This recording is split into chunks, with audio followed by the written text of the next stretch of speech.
If you want to rise above these toxic people in your life, if you want to not be defined by them, if you don't want to be dragged down by them, ask yourself, what sets you apart from the rest of the world?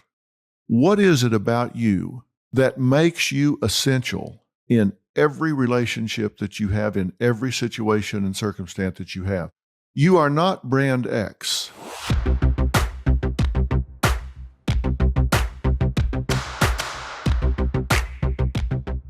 Well, hello, it's Dr. Phil, and you are back in Fill in the Blanks. I really hope that you've been thinking about what we have been talking about so far. We are talking about toxic personalities in the real world.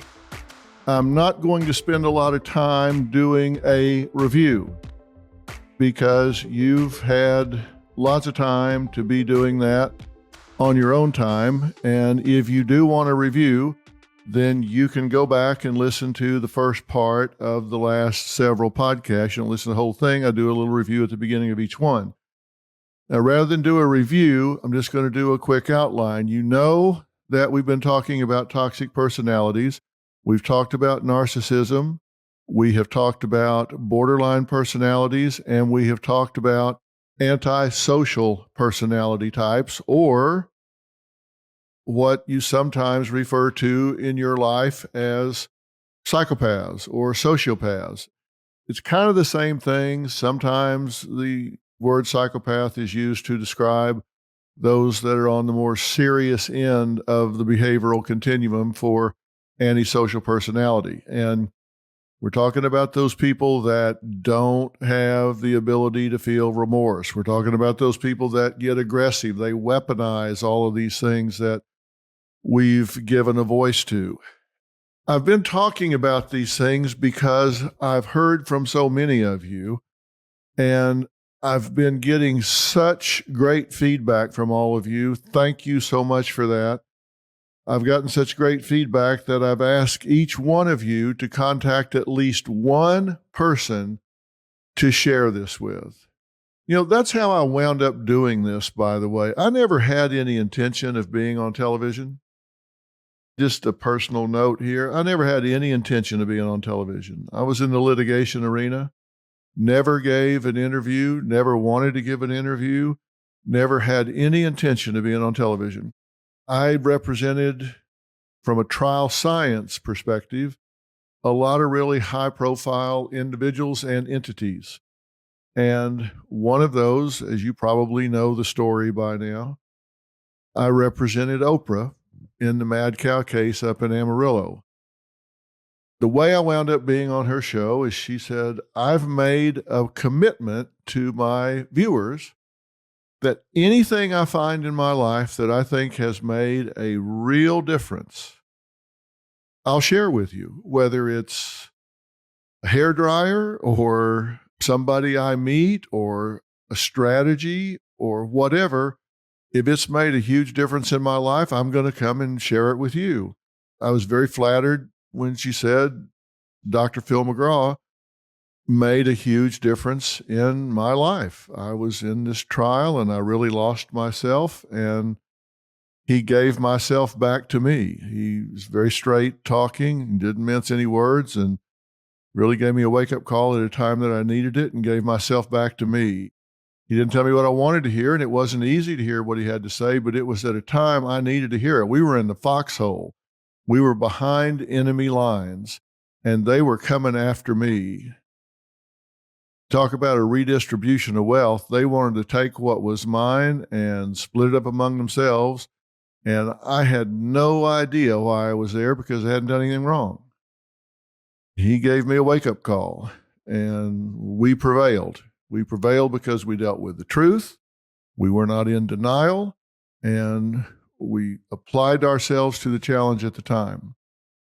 That's how I wound up on the Oprah Winfrey Show. She said, I promise people I'm going to share the things that have made a difference in my life. You're one of those things. I need to share you with them. And as the old saying goes, the rest is history. That's what I want you to do. If this is making a difference in your life, I assume you have subscribed to this podcast. If you haven't, you should. And if it's made a difference in your life, share it with somebody you love. Tell them, look, I've gotten involved in something here that's taught me who the toxic people are in my life. I've found some information that's helped me categorize these people, understand these people, and in some situations have compassion for them. One of the things I said when we talked about borderline personality people is recognize they're toxic, but at the same time, have some compassion for them because they're miserable. They don't want to be that way. I haven't said to you to be harsh with these people or judge them, but just to protect yourself. One of the things I want you to know as we're talking about these people is I'm not telling you they're bad people.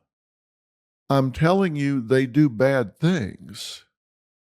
When I say that these are toxic personalities, it doesn't mean they're evil human beings. It doesn't mean that they're second-class citizens. It just means that their level of adjustment is such that they're toxic in your life. I'm not asking you to say, I'm putting myself in a position where I'm better than these people or I'm sitting in judgment of them. I'm just saying protect yourself. And let me give you an example. I think life is largely about intentions. I mean, doesn't it matter when somebody does something? Don't you want to know what their intention was? Think about this. If somebody's backing out of the driveway and you're standing there and they run over and crush your foot, if they did it on purpose, they saw you standing there, they were upset with you, they swerved the car over and crushed your foot on purpose, that's different than if they didn't see you and it was purely an accident.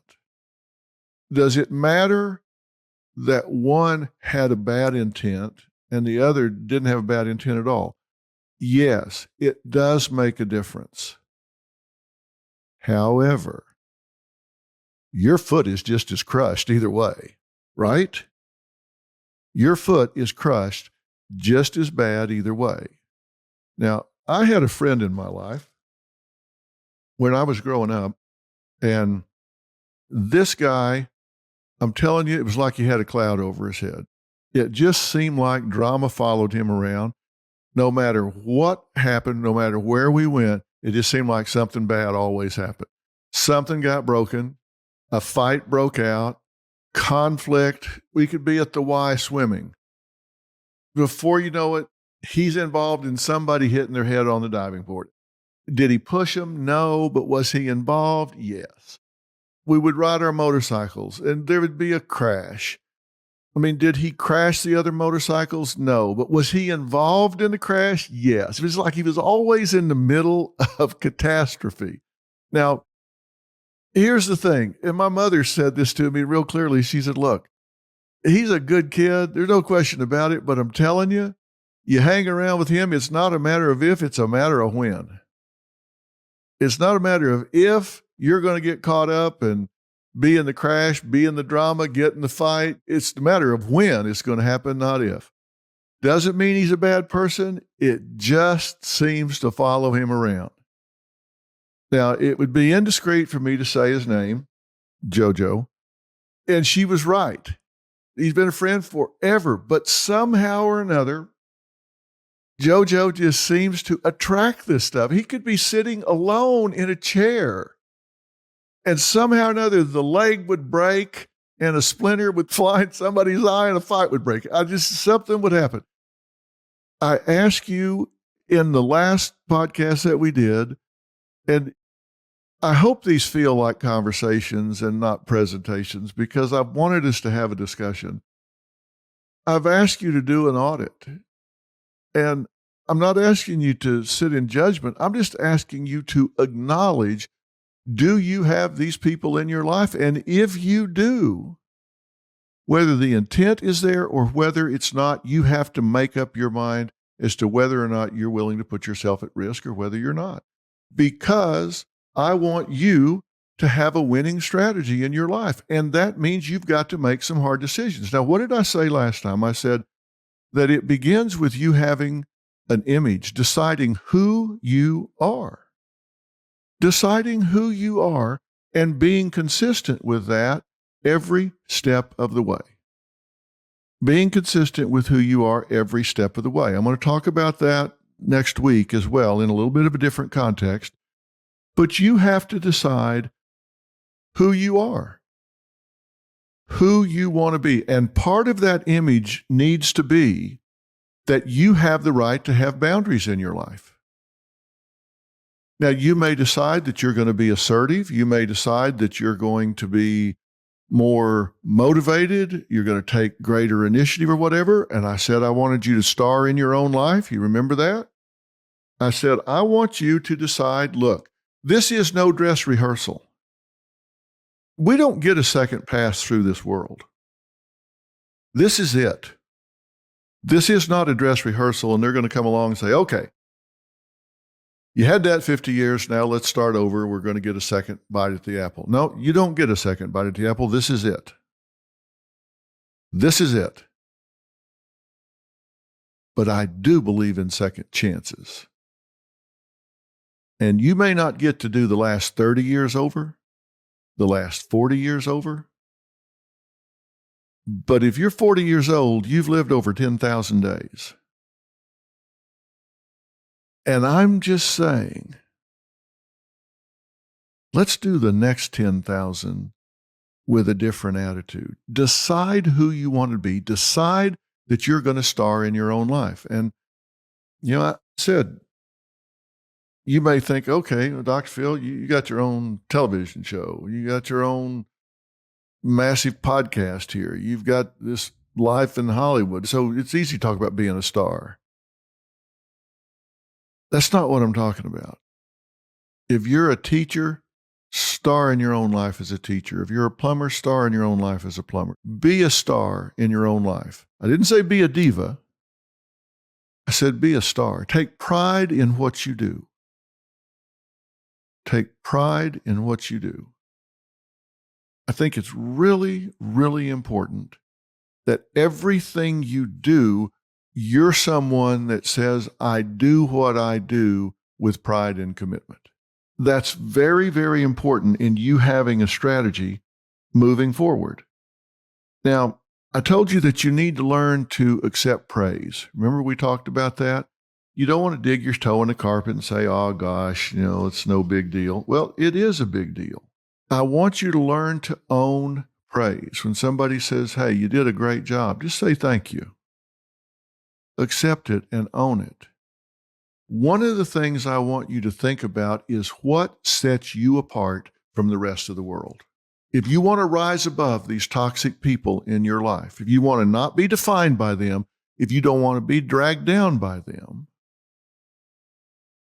if you don't want to be codependent on these people, if you don't want to let them determine who you are, ask yourself, what is it about you that makes you essential in every relationship that you have, in every situation and circumstance that you have? You are not brand X. And you know how to become essential is know something other people don't know. Find out what it is that you uniquely add to a situation and cultivate that. What is it you do better than anybody else? What is it you do better than anybody else? There's an old joke that says, if you want to be a success, you need to do two things. Number one, never tell anybody everything you know. Number two, crickets. Because you don't tell anybody everything you know. Be essential. As a mother, you're essential. You do things nobody but you can do. If you work somewhere in an office, cultivate a skill that if you're gone, there is a missing element that they can't get by without.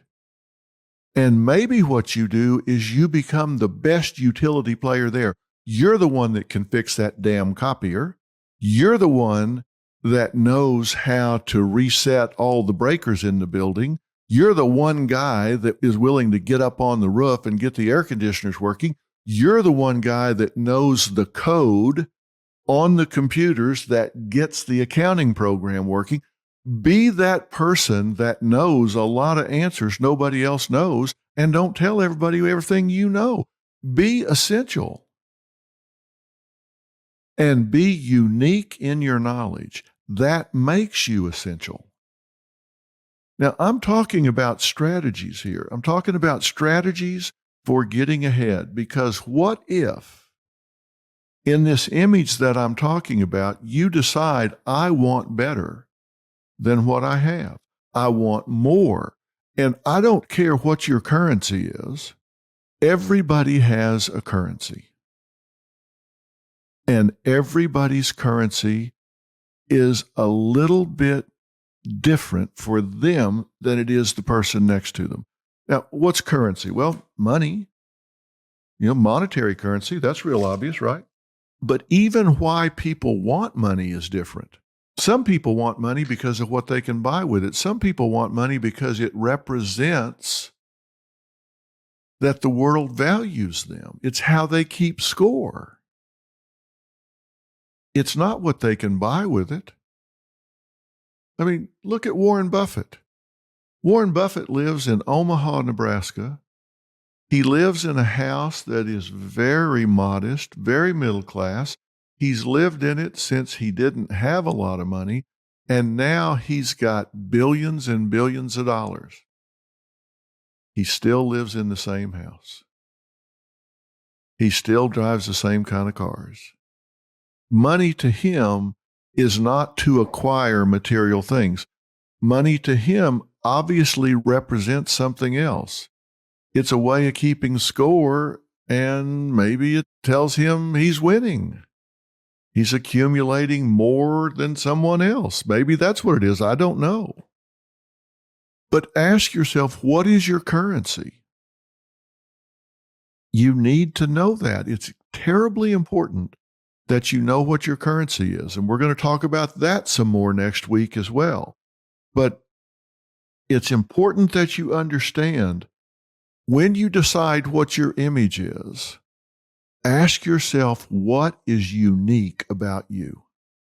What do you know? What can you do? What is your skill set? What is your personality characteristic that is not common, that nobody else knows?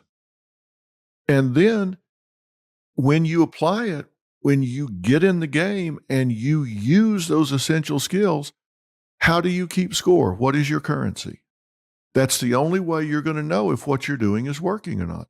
Maybe your currency is a closer walk with God. It's a spiritual experience. That's okay. It doesn't have to be about money. It could be your children being successful and happy and fulfilled. That's a great currency. Being closer to God, or whatever being you refer to as that being in your life, whether it's God or something else that you feel closer to, that you feel fulfilled, whatever your currency is. Maybe you're to the point that you're not working for rent money anymore. Maybe that's not what's important to you now. Maybe you're past that. Maslow says that we have a hierarchy of needs, and, first is survival. And until we have that covered, we're not interested in much else. But when we have all of these different things covered, then we start thinking about actualization, where we start thinking about helping other people, giving to other people. Maybe you're at that point where you want to define your uniqueness in what you can do for other people. I'm just saying, I'm not trying to tell you what your currency is. I'm asking you to define what your currency is. That's what's terribly important for you to know. And once you decide, okay, I know what my image is, I know who I am, and part of that image is the right to set up boundaries and get these toxic people out of my life. It doesn't matter whether they meant well or not. They're not working for me. It's not helping me in the pursuit of healthy goals. These people, maybe they'll work for somebody else. They don't work for me. Our chemistry isn't right. We don't click. Maybe they're just bad intent people, and you damn sure need to get rid of them. But you have the right to control your relationships and get people out of your life. That's part of your image. Control your relationships. Some people say, oh, I don't want to talk to this person. because when you say hello, it's going to be an hour. You know what? If that's true, you're not running your own life, because you should be able to say, hey, it was good seeing you. Sorry, I can't visit right now. I got to go. And they go, oh, well, and get offended. Well, then let them get offended. If you need to go to pick up your kids, you don't need to hide in a broom closet when you see this person coming because they yammer on forever. Take control of your life. Don't hide. When you see them, say hi. And they go, oh, I'm so glad to see you. I need to tell you something. Hold that thought. I don't have time to visit right now. I need to go pick up my kids, so I will see you later. Control your own relationships. Don't be a victim. That's part of this image I'm wanting you to take control of your life. Part of your image is you have the right to set boundaries. You have the right to control your relationships. You have the right to get these toxic people out of your life. That's very, very important. That's part of your image. Part of your image is deciding what it is that's unique about you. Part of your image is deciding what your currency is. And then once you know those things and you say, okay, he wants me to star in my own life. What's my plan? What's my plan? Don't go through this life winging it. I'm not saying not to be spontaneous. I think being spontaneous is great, but you need to have a plan. Let's start fresh. You can be thinking about Omicron or whatever it is, or you can decide, you know what? I don't know what all that's going to bring, but what I do know is I'm going to have a plan. I need to recognize that small differences accumulate across time. And at the end of a month or 3 months or 6 months, they add up to some big results. You don't need to leap tall buildings at a single bound. You just need to make small changes day after day after day. And to do that, you need to have a plan. So what's your plan? What is it you want to accomplish? What is it you want to achieve? That's very, very important that you decide what your image is. You decide what it is that's essential about you. You know what your currency is, so you know how to measure success. And then you have a plan. And you take specific action towards a known outcome. I'll talk to you more about that next week, but I want you to at least start to contemplate having a plan. And you know, I said that one of the things that you need to think about in managing your life is not telling everybody everything you know. You don't need to tell everybody your plan. You may have people in your life that would sabotage your plan if they knew what it was. I had a great example one time of a young woman that worked in a law firm, and she was a paralegal. Let me tell you something about paralegals. I worked with a lot of lawyers in some of the biggest firms in the world. Some of the most brilliant men and women lawyers that you could even imagine. Paralegals made them successful. Paralegals, like nurses are to doctors, paralegals are to lawyers. They're the ones that organized the files. They're the ones that knew where all the bodies were buried. They're the ones that knew the documents backwards and forwards. They're the ones that made those men and women look brilliant in court. There is always a great team around somebody that's really good at what they do. With doctors, it's nurses. With lawyers, it's paralegals. With me, it's my producers.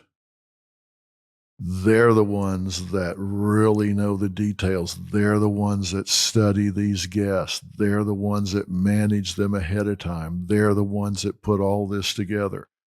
All these things I'm talking to you about right now, my producer for this podcast, LaFern, put all this stuff together. She's got me outlines here of stuff I've told her I want to talk about. There are always people that are really good at what they do and make others look brilliant. And this paralegal was the best of the best. She had heard about a job at a bigger law firm in town that was looking for somebody to lead the entire paralegal group. That law firm had over 100 paralegals, and they were looking for somebody to oversee all of those paralegals.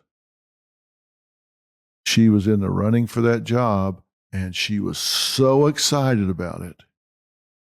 And she went to lunch with some of her fellow paralegals, and she just was bubbling over telling them about all of this.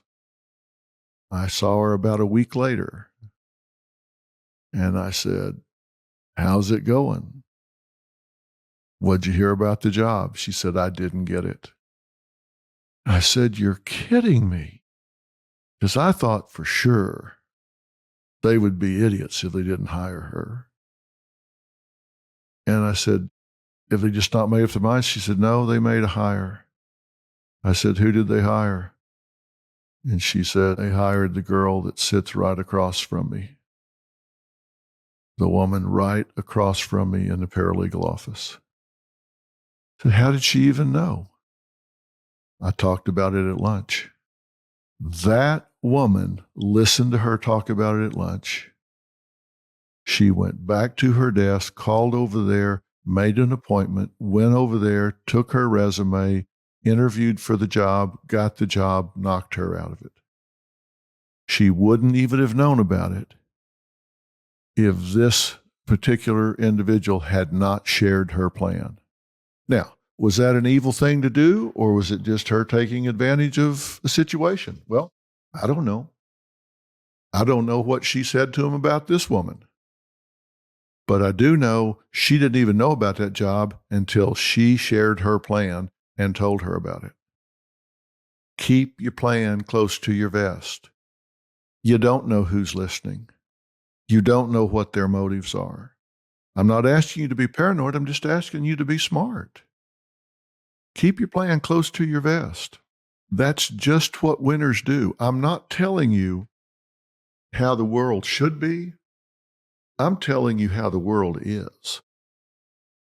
And if you want to win at this game of life, then you need to recognize that whether you like them or not, there are rules that dictate how all of this works.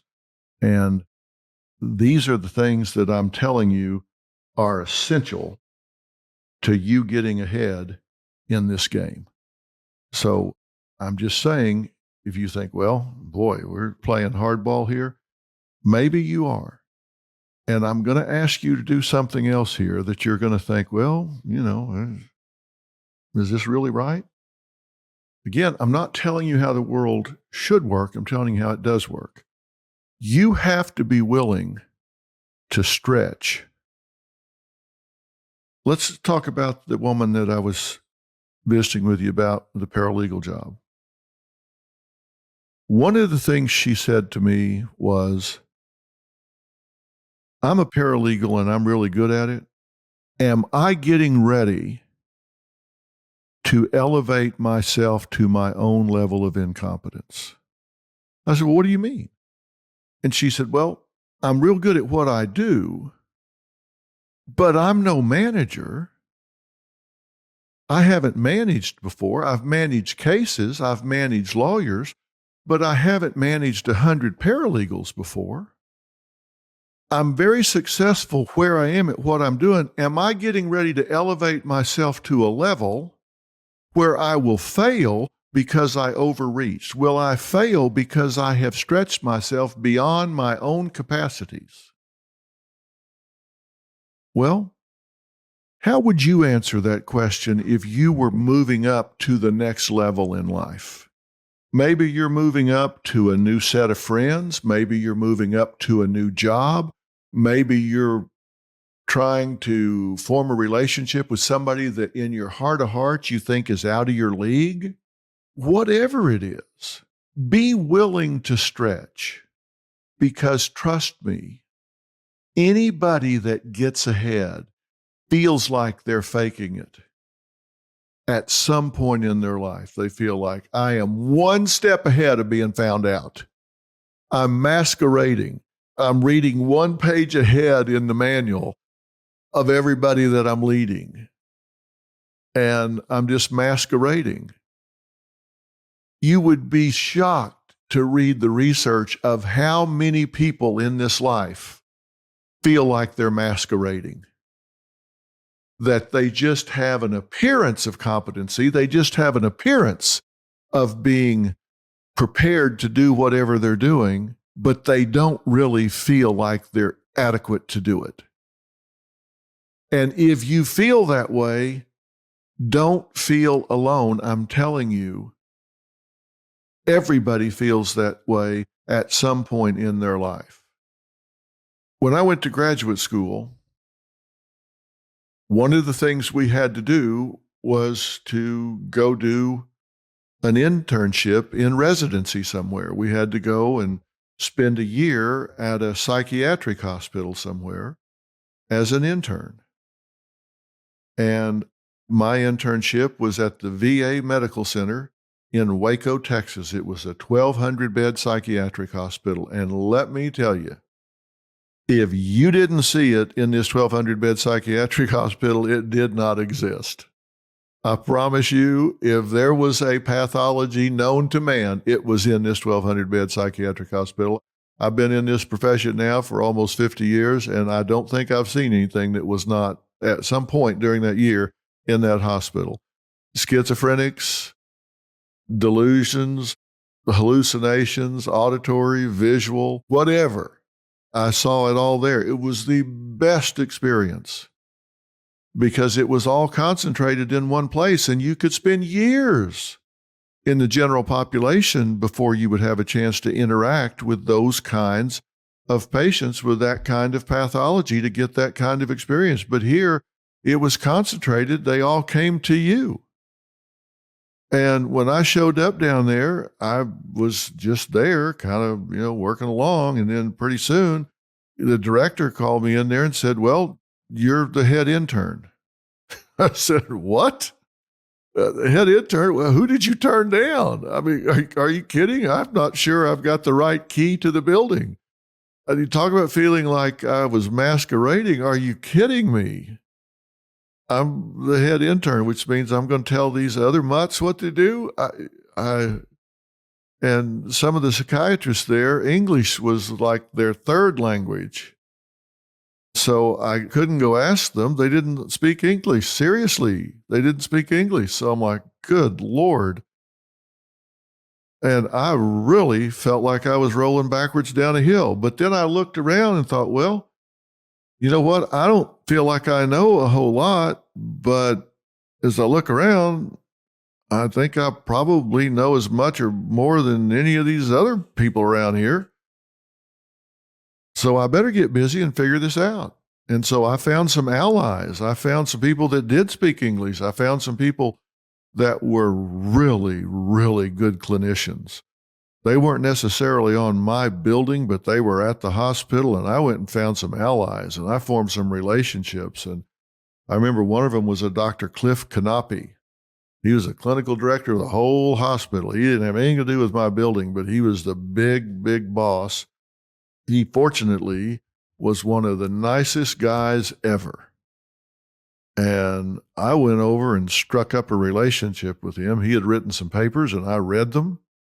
So I was conversant on the things he had written about, and I went over and started talking to him and formed a relationship and an alliance, and I could pick up the phone and call him and say, "Hey, I got a guy over here that's doing A, B, and C, and here's what his file says.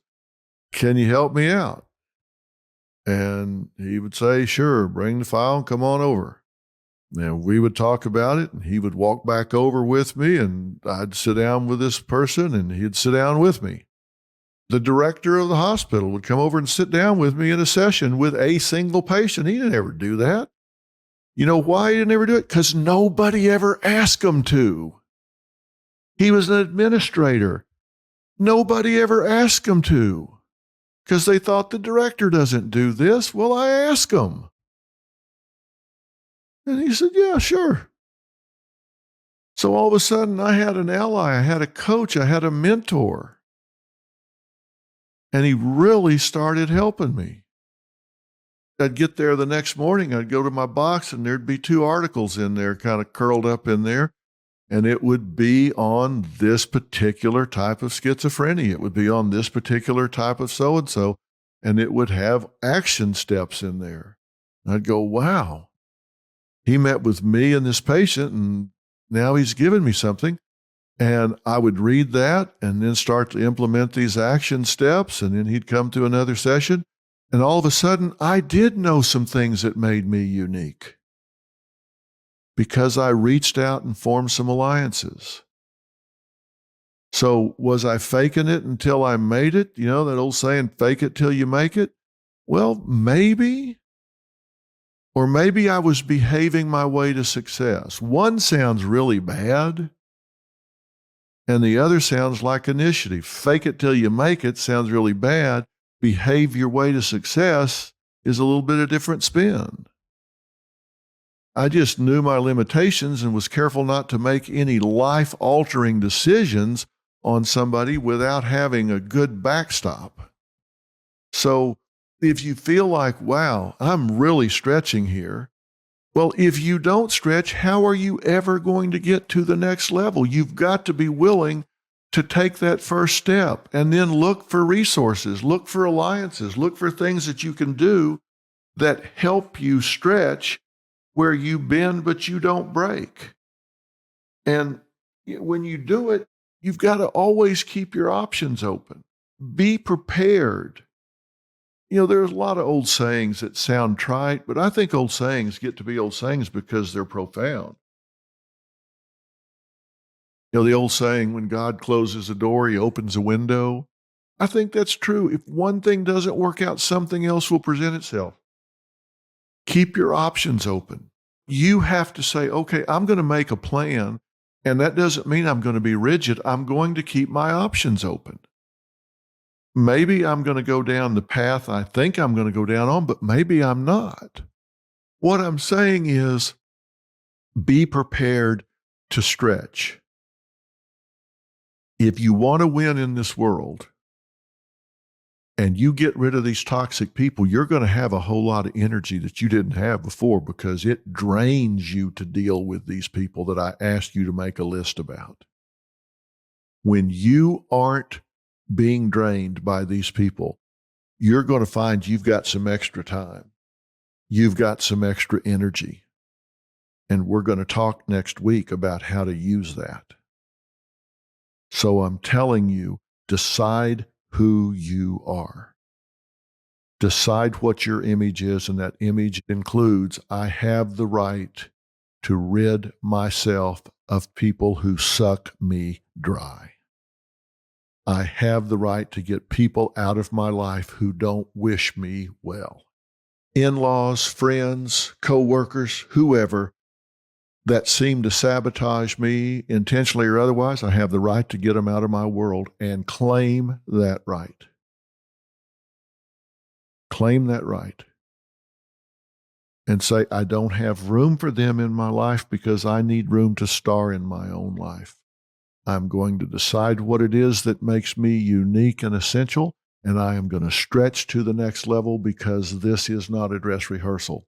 It is my time, it is my turn, and I'm going to take it. Now, this is why I've been talking to you about these toxic personalities in your life.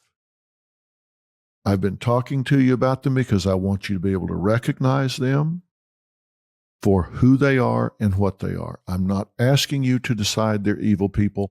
I'm asking you to recognize they are not in your best interest, and you are entitled to rid yourself of people that are not in your best interest. Maybe you rid yourself by removing them from your environment. Maybe you rid yourself by getting them into therapy. I don't know how you do it, but you have the right to do it.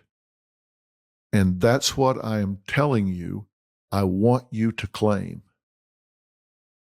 The first book I ever wrote was Life Strategies, and it had the 10 laws of life, and one of them was you have to name it to claim it. You have to name the right to rid yourself of people that don't have your best interest at heart, that don't have your best interest at heart, don't have your children's best interest at heart, don't have your family's best interest at heart, you have the right to get them out of your space. Maybe you do it because they get help. Maybe you do it because you just tell them they're not welcome. You don't have to be aggressive. You just be assertive. You just say, this is not working for me. I'm going to have to put up some boundaries here. We're not going to be able to spend any time together because it doesn't work for me and my family. So I'm going to exercise my right to put some distance between us. We'll revisit this at some time in the future if you would like. But for now, I'm going to claim my right to put some distance because it's not working for us in our life. I'm not blaming you. I'm just saying this doesn't work. And I claim the right to put some distance between us. And if they gaslight you and try to tell you it's your fault, say, okay, think about it however you want to think about it. But when we're through talking about it, I'm putting distance between us. Well, you don't care about me. Well, you have to label that however you want. But whenever we're through talking, which is going to be in 5 minutes because I have to go pick my children up, we're going to put some distance between us. I wish you nothing but the best. I hope you do me as well. But either way, we're going to put some distance between us. We can talk about this for 5 minutes or 30 minutes. That's where we're going to come down because I'm claiming that boundary. You have the right to do that. You don't have to yell and scream. In fact, it's not about yelling and screaming and gnashing of teeth. It's just about you calmly and confidently claiming your right to be who you are. That's why I said it's important that you know what your image is. Your image is, hey, I'm calmly claiming my space. I'm calmly claiming my right to be calm and in control. You know, I strongly believe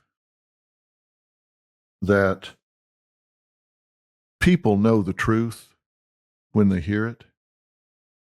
I really do. I think you can have a con man coming at you and telling you A, B, C, and D. You can have me talking to you. I think people know the truth when they hear it. And I'm asking you right now, with what I'm telling you, am I telling you the truth? Just think about it. Does this have a ring of truth to it? I'm telling you, you don't have to judge these people. I'm telling you they're not evil. I'm telling you that you have the right, if you claim the strength to claim the right, to redefine yourself and redefine your relationships. And that's what I'm asking you to do. You deserve it. Remember me telling you that's how you get borderline personalities or antisocial personalities, people resistant to making a change? You don't tell them they need it. You tell them they deserve it. Well, I'm telling you, you deserve it. And I'm not telling you because I'm trying to get you to go into treatment. I'm telling you because I want you to claim your right in this life. Your right in this life to be surrounded by people that support your dreams,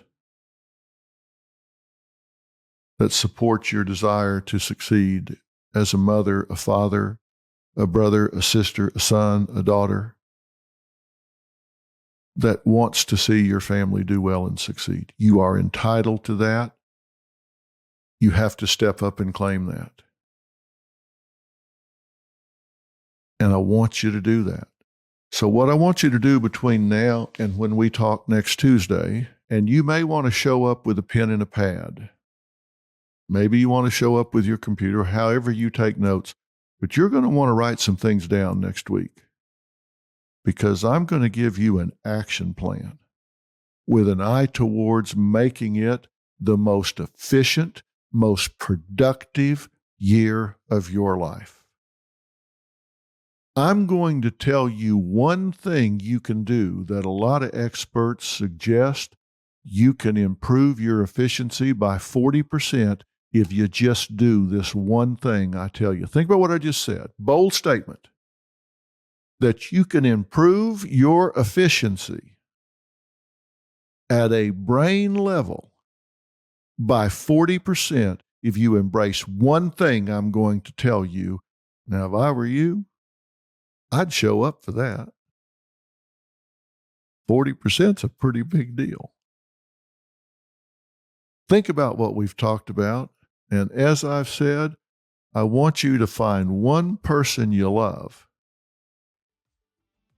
and ask them to subscribe to this podcast and go back and start at the beginning of this series.